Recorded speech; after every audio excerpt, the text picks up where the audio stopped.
Welcome back, brothers, gentlemen, and ladies, for another episode of the Chapter House, the Old Glory Club's look into the chapters and the men who make up the chapters of the Old Glory Club.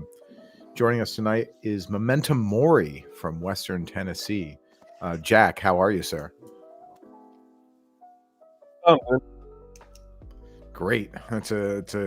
That's an amazing avatar. I see you have some Egyptian heritage. I'm honored to have you.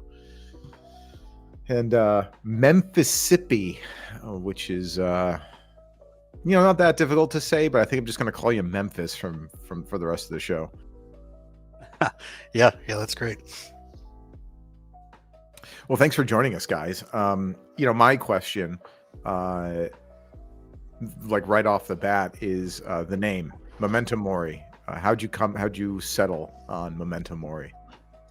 We had a lot of ideas, especially regarding Shelby. We're in Shelby County here, and Governor Shelby was a Kentucky governor who bought this land from the Chickasaw tribe back in the Jackson Purchase. But eventually we couldn't settle anything. There were some famous local heroes who are a bit too spicy to name our chapter after, and so we wanted to name it after him, but that was probably not a good idea. So Memento Mori was just sort of alliterative, sounded like Memphis. And there's some esoteric meanings as well. So you said he bought the land from the natives. What do the official court history texts say about him? Did he rape them all to death? Fair purchase. I don't know. Yeah, who knows a lot about this and taught us a lot about this was Mr. Bagby when he came to Memphis. Oh yeah, that guy is an endless, bottomless wealth of knowledge. Quite the character. So my next question would be the flag. It's a skeleton rider on a skeleton horse with a giant pyramid in the background. Is that also a reference to your heritage, Jack? Yes, it is. That's a reference to the Tennessee 7th Cavalry. And Memento Mori is obviously the motif of a skull, so that's where we get the skeleton, horse, and rider. And the pyramid is obvious, the best pro pyramid. So I think you guys are our first edition as the second chapter in any given state. Did you guys kind of spin up with the old Hickory volunteers, and then you're like, listen, everyone's too far away, we got to do our own thing, or was it parallel from the beginning? One moment. I'm getting an echo here. I think it's from the recording. Or 1 second. Oh, I have it. This is open. Oh, that's the reason. One moment. So, Quook Dev says Bagby for Secretary of Education. From your lips to God's ears, my friend. All right, we're good to go. I'm sorry, what was the question one more time? So we had old Hickory volunteers on. Yeah, so I think we were organized before them. We just didn't incorporate at the same time because we got all our starting members. We were all at the event. We had 5 at the event, and we all drove back together and then decided on the event. We met a month after the events for the first, where we got all the signatures we needed.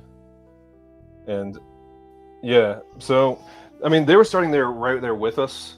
One of our founding members actually was closer to them, so he went over there and helped them start theirs. And that's our friend Mike from Megapole. And so we are starting at the same. I think we are pretty close to them. We do have an all Tennessee chat that us and the Overmountain men use to communicate with each other. That's a pretty lively, thing. And we also shared a lot of our bylaws and stuff like that, being from the same states. It was very, very useful. We have a lot of resources we share. Yeah, I mean, you guys have a really eclectic cast of characters in Tennessee. I really enjoy the Tennessee boys. You said that you had your guys ready to go at the event. Was that the event that was held outside of Memphis? Yes, it was. Last year's event. So if I remember correctly, and this all these events are starting to blur together. This was when we had everyone, put up their hands, or we put, pieces of paper on the tables that had the the name of a state in there. Is that how you guys met, or did you all know each other beforehand? So me and my VP, we had met earlier in the, festivities, but the rest of the guys, we just met once they showed up at the table. All right, just goes to show for all you listening, sometimes middle school tactics are what's required to properly organize people. So you guys hit the ground running. You lagged only in the submission of your paperwork, which is very boring. So I understand why it's not something you'd want to tackle right out of the gate.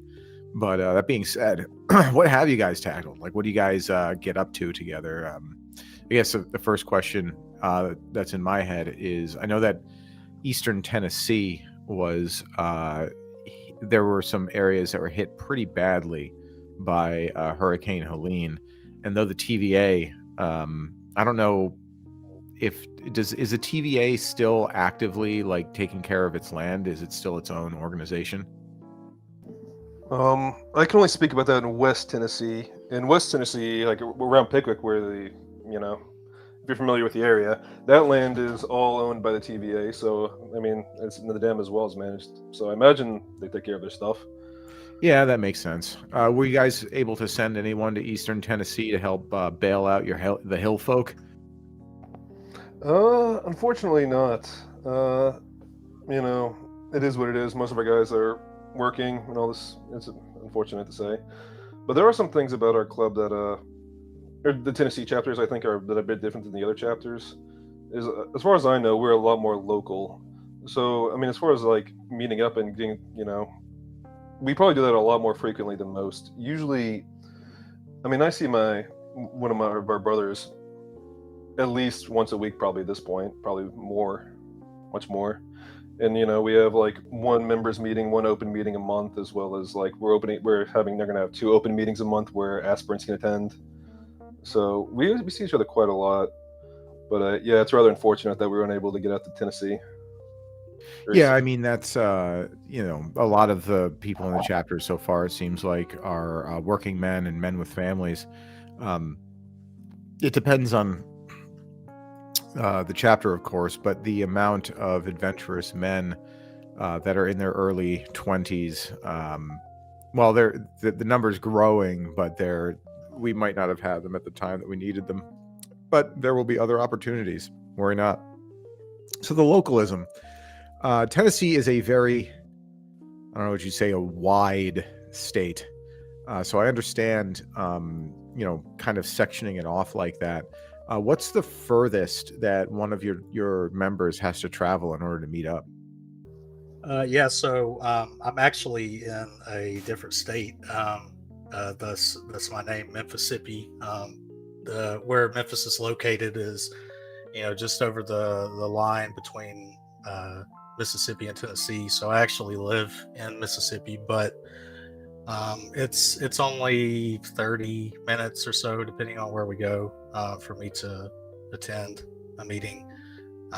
And yeah, everyone else is, shorter distance than that. Yeah, that's great. And, we'd like to remind the listener that these chapters are, when we base them regionally, there's no like set defined area. So I expect that the West Tennessee chapter could also be grabbing people from Arkansas. Do you have any members from there yet? No, the fact is there's not a lot between Memphis and, well, we have some who hail from there but live in Memphis, or like the area, like Jonesboro, which is like an hour north. I grew up there but moved to Memphis. But it's extremely rural between Memphis and Little Rock. There's very little. If you ever driven that stretch of road, there's not a lot to look at. In West Memphis, ain't much to look at either. Is that one of those roads where you're just kind of falling asleep the whole time you're driving it? It's a 2-lane highway the entire way. 18-wheelers. That's the worst stretch of road maybe in the country, if you ask me. But awesome. Yeah, I've never driven it, but next time I'm out there, which I hope is never. Sorry, guys. I'll have to be sure to take it. So, you guys been going now for what? How long? About 2 years? Well, we incorporated after last year's thing, so I think we celebrate in July, our first meeting. So it was a year this past July. Oh, a year and a half. Perfect. Have you guys so you guys meet up frequently? Do you what kind of things do you guys get into on your meetups? Well, there's a lot of cigar smoking, a lot of discussing of the local situation, whatever that might be, or yeah. And we had Bagby come by on one of his riverboats, and he gave us a lecture on Andrew Jackson, which was very nice because Andrew Jackson was also one of the founders of Memphis. Yeah, so very highbrow stuff. Always good to see. Before the show started, and I'm shifting gears here. You meant I had forgotten this, but Memphis was one of the cities that the Trump administration said it would be sending the National Guard to. Is that? Oh yeah, that's the whole city is hopping. It's pretty wild, and it's about time too because the amount of decay that we've seen in our city in the past generation is just like insane. Like, my entire life, I'm 30 years old growing up in Memphis. It was never like particularly nice, but I listened to my parents' generation, and they lived in like Memphis, the south of Memphis, which is Whitehaven, and that was considered one of the best like zip codes, like maybe in the country. Like it's like It where lived Elvis up to was. its name. Yeah, exactly. And if you're familiar with Grace, that's where Elvis lived, and all these things. But that just recently fell, or I use the term fell. Like just in one generation, that place is now don't want to go there. Like there's almost no reason to go there. You would never want to go there. You just want to avoid it at all cost. And even there's something really funny. Like the city's sort of surrounded by these three large streets. And I didn't even know this. I know like East Parkway and North Parkway. I didn't even know there was a South Parkway existed. And so I was driving through it this past weekend, sort of looking for the National Guard, these federal agents that are supposedly out. So me and a few chapter members were driving around through the ghetto, or Orange Mound, South Memphis, places you really don't want to go. And we were driving through it, and there were these mansions, these beautiful mansions that were like, apparently they only cost about $200,000 to $300,000. So, hey, if you can keep it, I wouldn't buy it. But there's a mansion down there for a bargain if you can defend it. Right, if you can get the boys and somehow take over the local police department, so you don't end up going to jail for defending what's yours. So yeah, what did you find? Did you see that the guard was out in force, or were they just kind of piddling around? I think they come out at night. We didn't see too much. They're saying there's a lot of arrests, which is good. And I did see cops on the highway for the first time, like yesterday, in like 5 or 6 years. That was like territory they had given up, and Memphis is one of the most dangerous areas to drive in rush hour traffic. So that was good to see they're at least trying to make an effort about trying to reclaim the roads. But did you have anything to add to that, Mississippi? Yeah. So, it was a bit unclear about the guard presence because I was also out this past weekend downtown and didn't see any of them. But apparently, what the story is the past week or so there has been a presence, but it's a federal task force with like ATF, U.S. Marshals, other agencies like that, and they're serving or they're going after warrants that have been piling up because the city really hasn't done anything for years, and so they're going after I think they've made like 380 something arrests the past few days. But the National Guard itself is supposed to be arriving tonight, and they will start their activities on Friday. So yeah, there hasn't been an actual National Guard presence yet, but it is about to start. Do you know how many troops were allocated to this? I did see a figure from the governor. I'm not sure how accurate it is. It was a few weeks ago, but I think it's like 180 Like, and that was, I think that was a. Well, first off, that these situations change. Who knows? But that was the National Guard specifically. As far as federal agents, there were a lot more. The FBI has had a task force in Memphis for the past 2 months, and according to I was looking at their numbers. Apparently, they made 500 arrests the past 2 months, and apparently they've made over 300 in the past week. So that's good.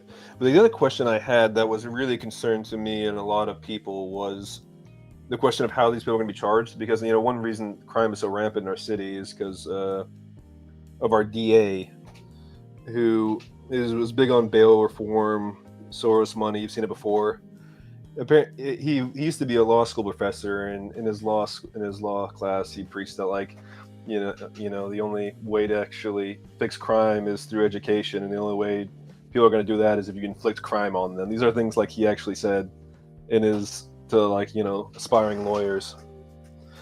And so the question was, is he actually going to prosecute these people who are being charged? And I got a few answers on that, and some of it's good. Apparently, there's been at least 120 federal indictments. So the federal agents that are here are pressing federal charges whenever they can, which means we can go around our DA, which is very good. But the other thing that kind of surprised me was he's at least giving lip service to the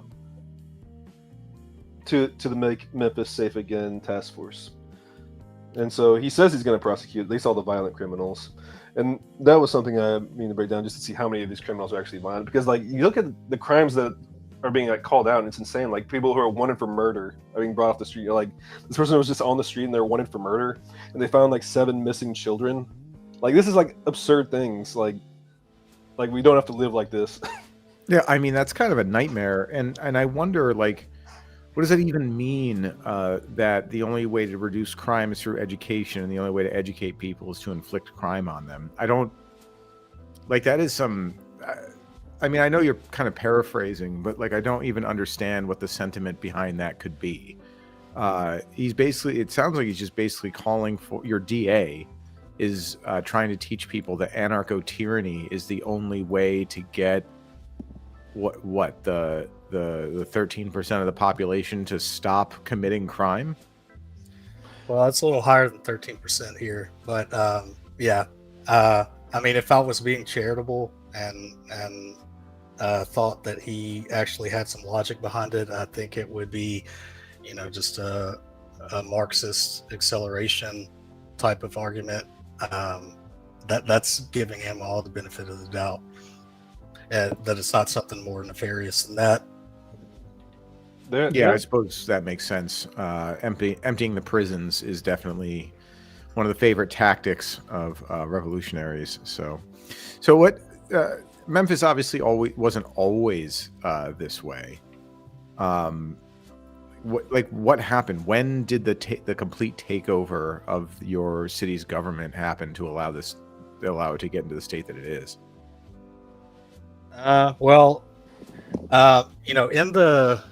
In the 60s, or up until the 60s, Memphis was really considered the premier city in the South. Maybe people from New Orleans would get a little chafed about that, but I would say that would be accurate. As Jack mentioned before, Whitehaven was the first really premier suburb in the United States. It was considered the nicest locality in the country at the time. It had a mall that was put in, the Southland Mall, that was really a marvel of the time. And the demographic percentages were not nearly as skewed back then. There was, there's always been a heavy presence of blacks in the region, going back forever. But it was really more rural concentration, and really with some of the Great Society programs that started to be pushed through in the 60s, there were efforts that were made to kind of consolidate and have people move in to the city. So, the demographics gradually changed and shifted. The big killer was Martin Luther King assassination in 1968. and there were very severe riots that were pretty long lasting at that time. The city went into a full lockdown curfew situation for an extended period. I've heard my grandparents tell me about it quite a lot. And it really was just kind of a no-go zone for a while. And the lasting impact from that was so severe that it really put a damper on the city that it kind of has never shook since then. A lot of the businesses downtown kind of left at that point, and the city, I would say, more or less. I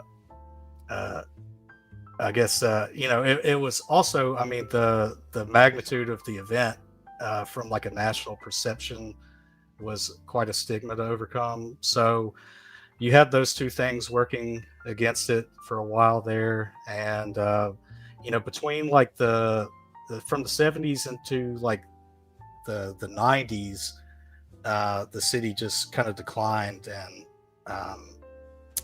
in a significant way, but it started to improve starting in the 90s, mostly through like yuppie liberal type gentrification efforts. And it was on a steady upward trajectory from that up until, I would really say, COVID. But that was it. Really just killed it, and it went to being a complete disaster from then on. It's really quite remarkable how damaging it was. So, I mean, there's got to be, like, you have people in your chapter who live in Memphis. They choose to live in Memphis. There's got to be some nice areas. Like, what is the draw from Memphis, Tennessee?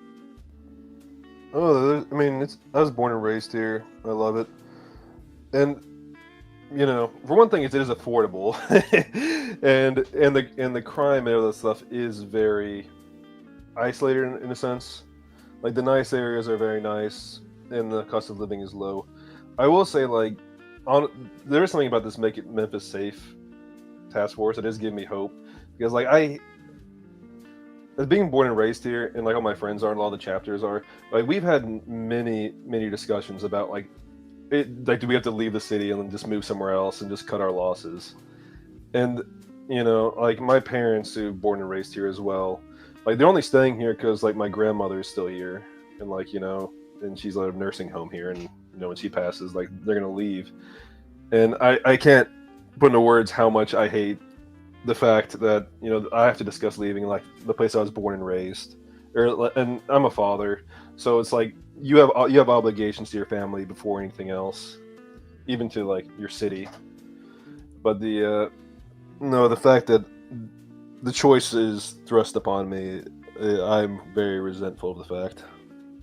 No, I mean, I would be too. I want to take this in two ways, but first, before I ask the more state question, Tennessee's, if you're talking about having to leave the city you were born in, it means that there's all avenues for reform are kind of closed. So the National Guard is in Memphis to clean up crime and to basically help the beleaguered police forces that are, I imagine, their hands are completely tied. Is there any, like, what is the way that the Memphis's city government could be like reformed, or I don't even know how to say it. Like, how can you save the city of Memphis? Well,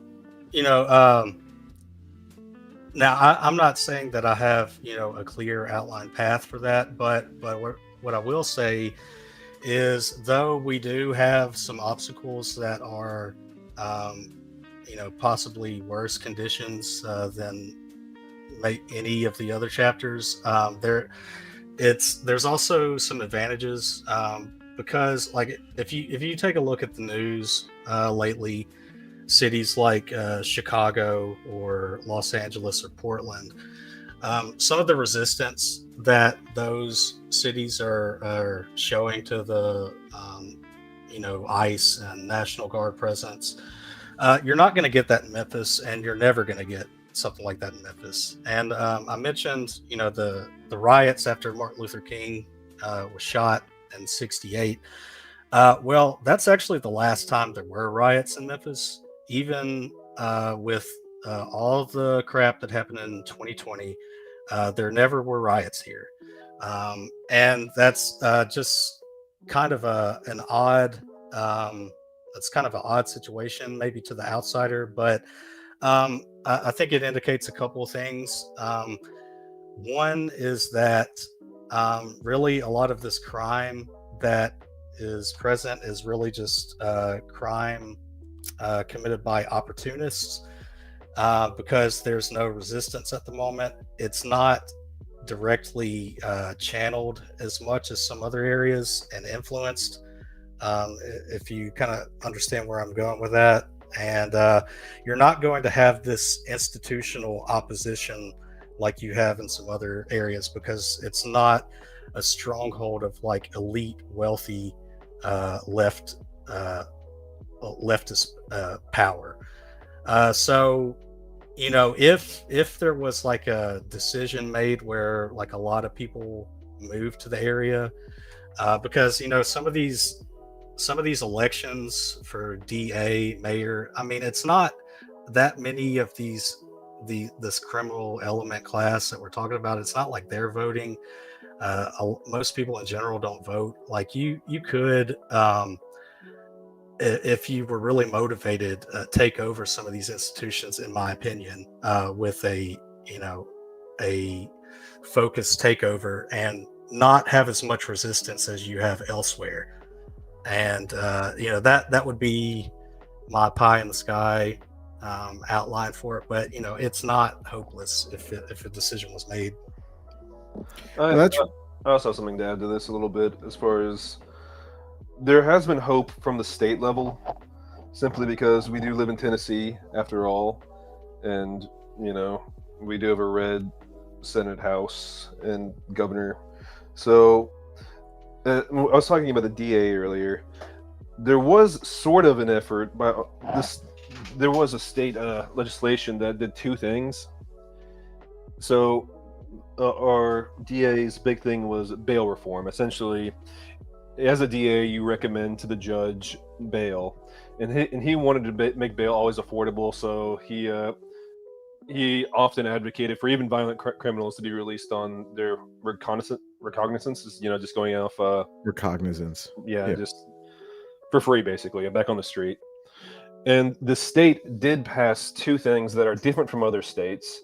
For one, they passed a law that said you cannot consider the financial situation of the potential bailee when determining bail, and that public safety has to be the number one priority, the highest I forget the term for it, but basically the highest priority when determining whether there should be a bail or if there's no, or to deny bail.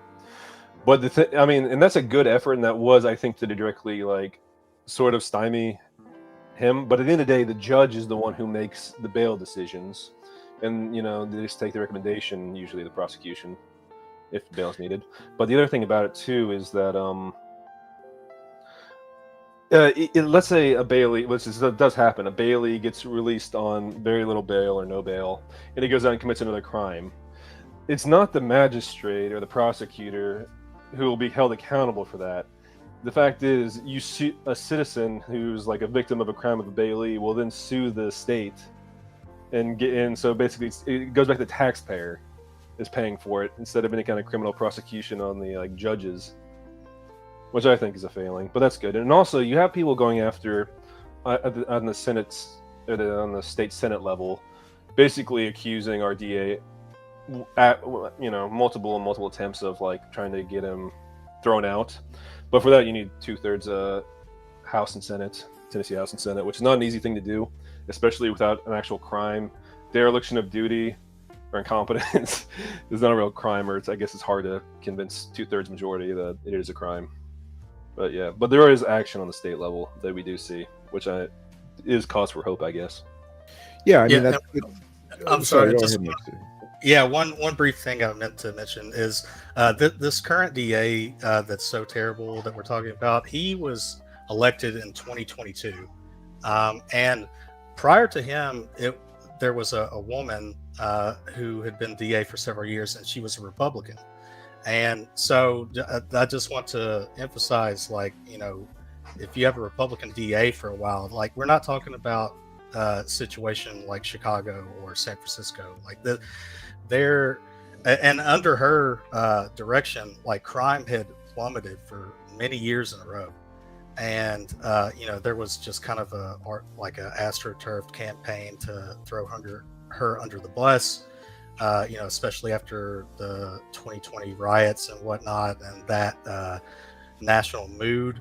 But somebody like that was in place for several years, and really the fundamental reason is that even though we have these demographic issues, Memphis still, in large part, its remaining white population is still mostly very conservative, outside of a couple little pockets.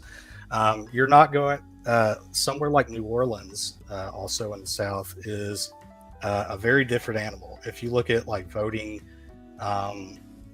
numbers from, like, the past presidential election, it was like over like 85% or something for Kamala, because there's a bunch of, like, leftists that have overtaken New Orleans. But that's not the situation in Memphis, outside of a handful. And so it has been done in the recent past. It could be done in the future again with dedicated, smart efforts. Yeah, that is actually very interesting to know. You'd mentioned that there hadn't been a riot in Memphis since Martin Luther King was assassinated, which, that is very surprising to hear.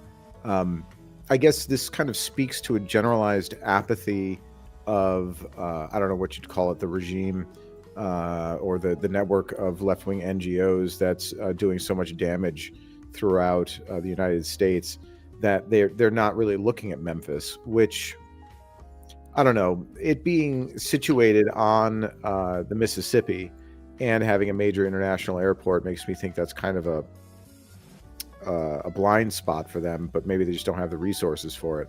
Either way, the listener should take heart. The enemy does not control everything all at once. But this also makes me wonder if Memphis does seem to be ripe for reform, that it would take, the hard and diligent efforts of a small group of men to be able to do exactly that. But I had a question for you guys, and I don't know if you know this off the top of your heads. Is Memphis in a position to fall into receivership to the state of Tennessee owing to massive financial debt? I think our city's pretty good on the debt situation.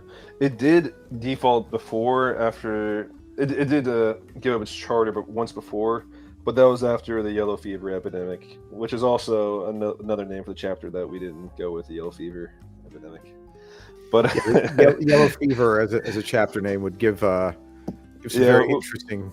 We thought it would be put on the wrong way. So, anyways, but no. After that, what was that? 1879, I believe, around then. It did default because it lost the majority of its population, and it did default and go into that. There was another time, though. It was under Crump. You were talking about, like, what made Memphis great at one point. And, it's not a good thing to say, but we did have a political machine in control of our city at one point, or for a very long time. Boss Crump, who did, I guess, ran things pretty well up until the 1960s, if I'm not mistaken. And he got that from a coalition of different interests. But yeah, he got this state to give him a small commission to run the city, which he was effectively the boss of, hence the name Boss Crump. But I suppose if you're friendly with the state, I suppose that's another option. But yeah, I mean, this Boss Crump, this thing reminds me of Buddy Cianci from Providence, Rhode Island fame, who I think was the last mobbed up mayor, or at least openly mobbed up mayor in the United States, of a major city anyway. But it really does seem that if you just get some mobbed up white guys to run a city, they keep it humming pretty well. Safe streets, clean. I pray that one day Memphis can also benefit from another mobbed up white guy running things. But you answered a question already that I had regarding the National Guard coming to Memphis, and that obviously the governor has to sign off on the deployment of this thing for police action, but the state, you guys are saying is fairly friendly to what Trump is looking to do there. Well, on the state level, yeah, our Senator Marsha Blackburn is all on social media all about it. There are several Tennessee state representatives, like Tennessee Senate legislators, who are all for it. And it's even strange. I do see the, I guess, the political side of like our local mayors, because there's the county and the city, and you see it like that. Like there's sort of, I was trying to find what they said about it, like their opinions on the whole thing. And it seems they're being very politic about it, and sort of going on both sides. Like, so it's very hard to tell, But for the most part, everyone seems on board. At least they're not getting in the way.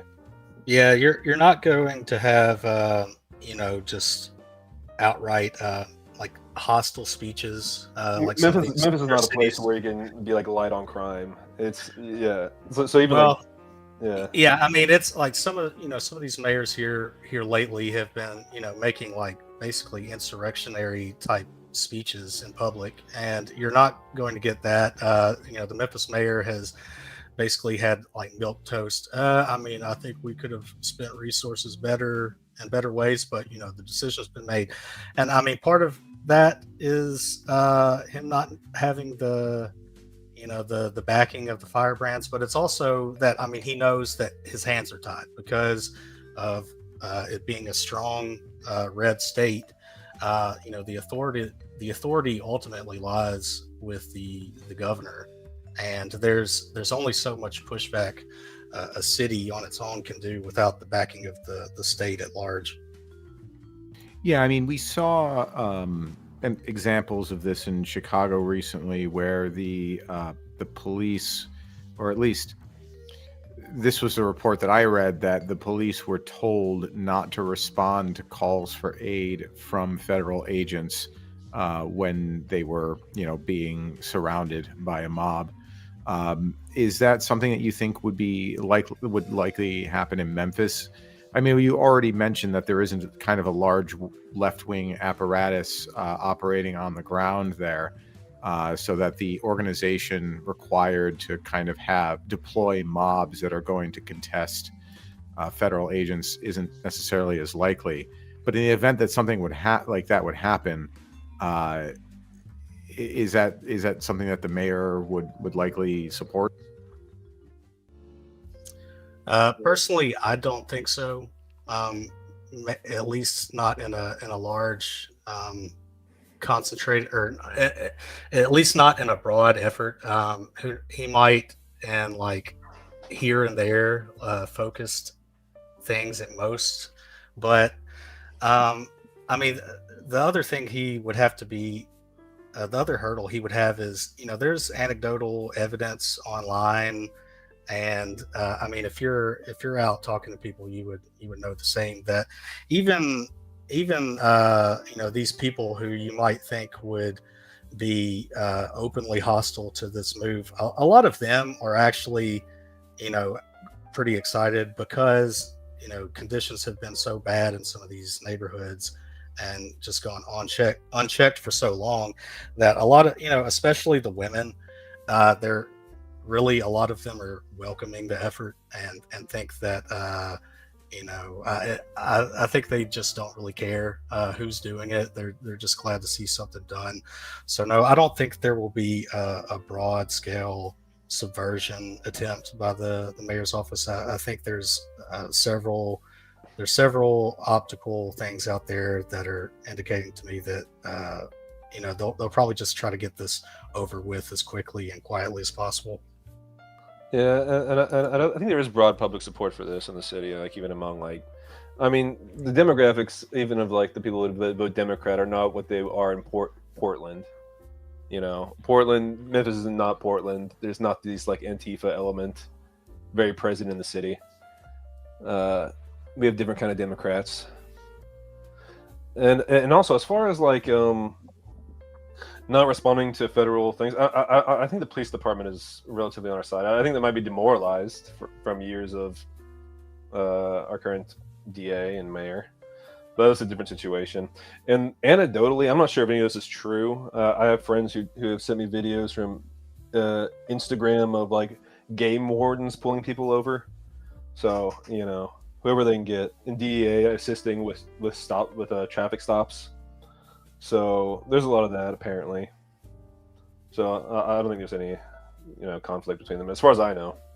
Well, I guess something that that law professor, the DA, said before, if we're going to be really charitable about it, maybe, this is what he meant. Oh, he's like Biden. Biden banned abortion. He's actually the most based president around. Yeah, he's pulling Biden. Yeah, I don't imagine the DA is Catholic, but So there, Jack, there was something you'd mentioned backstage before we got started that you wanted to discuss, and forgive me for not remembering what it was. Could you take us off on that? Oh, just what we have been, just about the Make Memphis Safe task force, DA. I did say something. We did see it when I was driving around South Memphis. I did see a man on a motorcycle with a snake around his neck, which is very interesting to me. So I mean.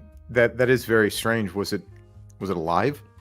Oh yeah, it was definitely alive.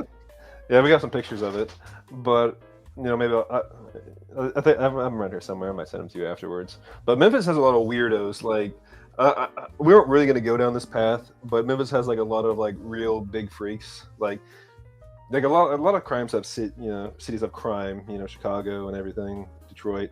But we got like crazies as well, which is really funny. Like and even like non-criminal crazies like Prince Mongo. I'm not sure if you ever heard of this man, but he runs for mayor. Every mayoral election, he runs on the platform of giving everyone Uzis, and everyone in the entire city knows who he is. Yeah, it kind of sounds like wasn't there some crazy guy in Austin who did the same sort of thing? Yeah. I guess all cities have them, but we got a few of those crazies. Yeah, speaking of, I don't know if you knew this, but Cat Williams moved. Not to Memphis, but right in my neck of the woods in the suburbs, kind of quietly on some land, and I guess he's arguably kind of crazy these days too. Is Cat Williams from Memphis? Yeah, wait, who's Cat Williams? Is he the comedian?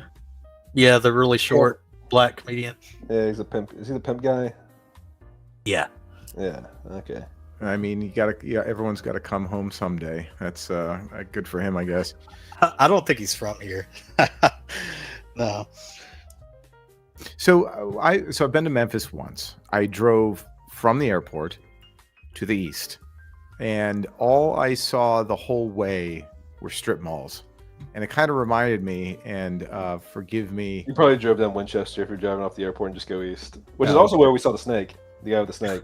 Well, I was going to say, forgive me, Nathaniel Green Society, but it reminded me a lot of Wilmington, North Carolina, like one giant strip mall. Is that a large portion of the city? Some of it, but if you go to places like the older places like Midtown, especially, it's like the houses there are the most beautiful houses you've ever seen, and it's absolutely lovely. I mean, I'm out in the East Memphis suburbs, and I have a neighborhood grocery store and a neighborhood bar, which is something you don't really see very often, and I like that. Depends where you are. Around a lot of it is, though. A lot of it is, especially around the suburbs, especially around like this southern. There are nice strip malls. There's nice like outlet shopping, like if you're in the nice areas, but besides that, it's all it's all strip malls, I'd say. What do you think, Mississippi? Yeah. I mean, especially down where I live in the Mississippi suburbs, that's for sure. Probably if you wanted to picture just the stereotypical uh, sterile um, American strip mall suburb, that's what's down here. But yeah, I mean, like you said, other older parts of Memphis, have some good bones. Um, and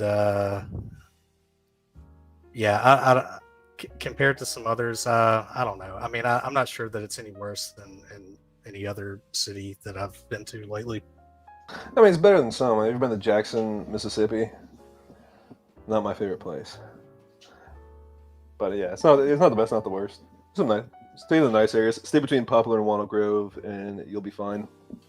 Yeah, I mean, all right. So we've heard a lot about Memphis, and it was very interesting. I would love to see an eventual right wing takeover. But what is the future of Memento Mori at this point?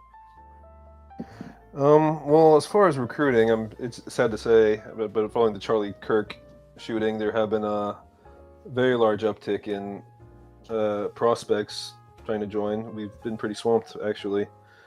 But it's very strange to see how everything's changed over the years because, I mean, Harambe died, what, 10 years ago? And that's that's when I mark this whole thing starting. And so it's very strange to see, like, and even like 4 years ago, when you said, like, look not the hope under during the Biden years, it was kind of like we thought the sky was falling down and everything, and then we got Trump, and when Trump got elected, we said, okay, this is only buying us 4 years to organize, and then maybe along the way, a lot of us are getting hopeful that maybe there might be change, and then we're probably going to be disappointed, probably have been disappointed, but it's very strange now. So that's a very long journey we've been on over the past 10 years. It's very strange to see where recruits are coming in. I mean, when you say the future of Memento Mori, that's what I think is about who's joining.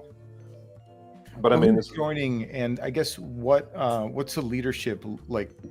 We all have goals or aspirations for what our organizations are going to look like, and right now, we are the Old Glory Club is a fraternity, right? And so if you guys are getting together and smoking cigars and doing things like that, that's building fraternity. I guess one of a more pointed question is one that I ask all the chapters, and that is like demographic spread. So obviously age, because we don't allow women in, get wrecked. But age and like mentorship. I guess we're on the older side. I think, how many guys do we have that are like in their 20s? Like one, two, and then yeah. So I would say that we're definitely on the older side. Probably median age in our 40s, maybe 40, probably. Because there's a lot of us just between 50 and 30. Yeah, but as far as the fraternal angle, that's what this club is first and foremost. We are a fraternity. We're here to grow in brotherhood and virtue and grace, and that will always be the primary. As long as I'm president of Memento Mori, that will always be the chief function of the club. Everything else is secondary. You're gonna have victories and losses, but as long as you're growing in grace and virtue, then that's the most important thing. I mean, amen to that. Mississippi, what's your feel about the future? Well, I'm the newest member, and when I first got there, I guess my primary motivation for reaching out was, the turbulence that I perceive on a national level in the future, and just networking at a minimum. Now, for reasons that we've outlined quite a lot, our local situation is a little more challenging than most other areas. So, if we wanted to get involved in certain things with city councils and things of that nature. That's really not a realistic avenue at the moment. But uh, I mean, we have discussions about different smaller localities in the surrounding region. We have a lot of discussions like maybe we would want to concentrate in one of those one day, or what's the situation in this small town. Those type of discussions are ongoing, and we would I have a small child, so does Jack. We'd like to have more community that can have the wives and kids involved. That would definitely be a nice oasis type situation, while still in the Memphis proper area. Anyway, there's different ways that we have to look at this than some other chapters, but we're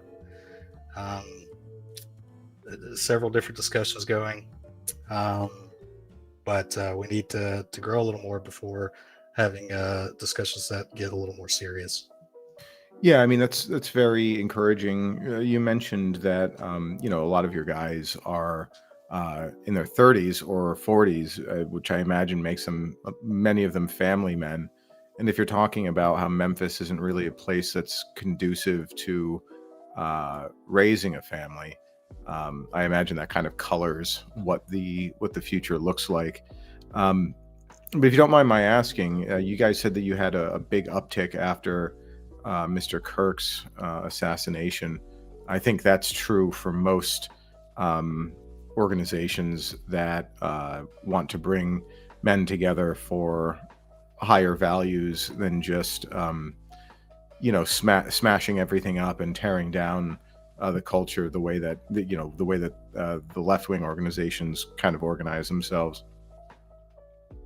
So what how many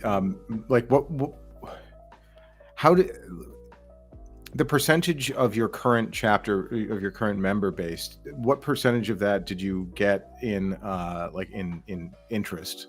Did you get say 10% and coming in from this most recent tragedy? As a percent, I guess 1/3 off the top of my head. So an additional 1/3 people coming in after the thing. But that's the thing about it is people are hearing about us from all over now. I don't know how you or I heard about this thing of ours, but we came to it. But the guys who come to it, that's the thing is I'm really curious because you're coming during the Trump years, and it's sort of it's almost off a whim because you heard maybe Oron talk about it, maybe you listened to Pete once or twice or something like that, and even then these now there's right response ministry gave us a shout out, so we're getting all these people who on a whim are reaching out, which is very strange. It's very strange, and I'm not trying to purity spiral or anything. I mean, but it is one of those questions about how do you maintain what this thing is when all of a sudden you have people from all over trying to join, and that's something that I'm not sure how other chapters deal with it, but we're wrestling with. And because like you said, this is not a large tent thing, and it's sort of strange. You feel for the people, and they're all nice guys. Every one of them wants to join, but it's just you don't even know who we are, which is fine. You can learn, but it is one of the things. And I think we have a lot slower onboarding process than most other chapters too. We're pretty slow about it. Yeah, I mean, it's going to vary by region, of course, and some chapters have very, very slow membership processes indeed. But Jack, you and I have actually know each other outside of the organization. We've been on some eventful vacations together, but I think this might be something I've mentioned to you in person. But there seems to be this kind of spiritual wave that's sweeping across, the country and the West in general. That's being heard by, I guess, people who are attuned to it, and I think that is what's accounting for this kind of growth that we're having with us all coming together and finding that. So it is very uplifting to hear that you guys are also experiencing the swell. But we'll take a gander right now at the super chats. Christopher Burks for $2 sends us a salute. Well, salute to you, sir. And thank you for standing in for Seasider, who is going to be brought up on charges for abandoning his post. Don Browning, our strongest supporter, gives us $10 Australian with a super sticker of an anthropomorphic lemon that has its heart bursting out of its chest. It looks like it's a little bit more wholesome than I described it, but thank you, Don. We love you too. So we're coming up on time here, guys. If you want to, if there's someone in the audience, I know that our boy Chief Slingin' Beef has indicated that he may end up joining. I'm kind of flabbergasted that he hasn't joined us already, given his proclivities. But if you wanted to tell any potential member who might be listening to this about what the chapter is and what they can expect from joining, what would that thing be? This is a serious organization. You know, when this thing started, this was a lot bleaker time, and we all thought we were putting a lot on the line, and we actually are. And so you have to know what time it is. You have to know what's at stake, and you know, if you know that, then you know, do your homework, look into us, and then maybe we'll let you join. A high bar, like the Marines. We have to want you. If not as much, then definitely more than you want us.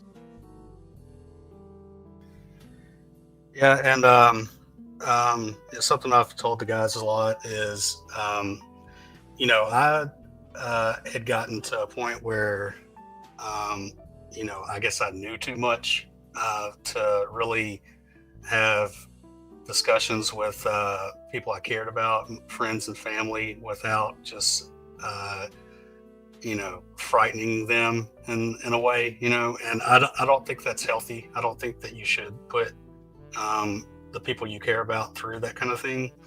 But you know, if you're listening to this stream, odds are you're that type of person.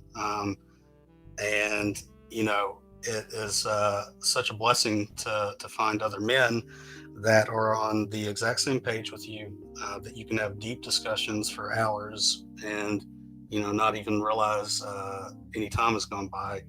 And it's very fulfilling. It's the missing piece that you likely have in your life at this moment.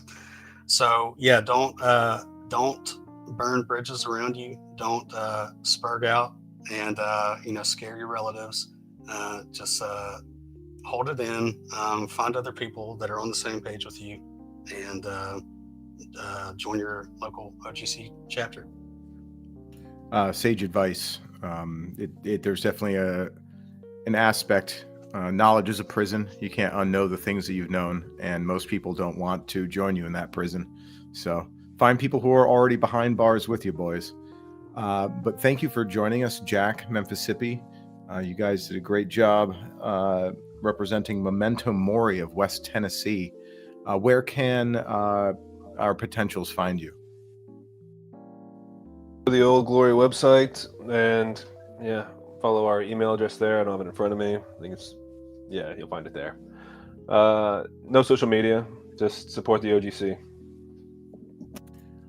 Wonderful. And thank you, listeners, for joining us with this look into Memento Mori. Next week is Lewis and Clark Society from Montana. As always, be sure to check out American Spirits, where we are putting in the work to cement the American myth in a way that it once was but is now forgotten. And on Thursdays for Pony Express Radio. Thank you for joining us for the Chapter House. I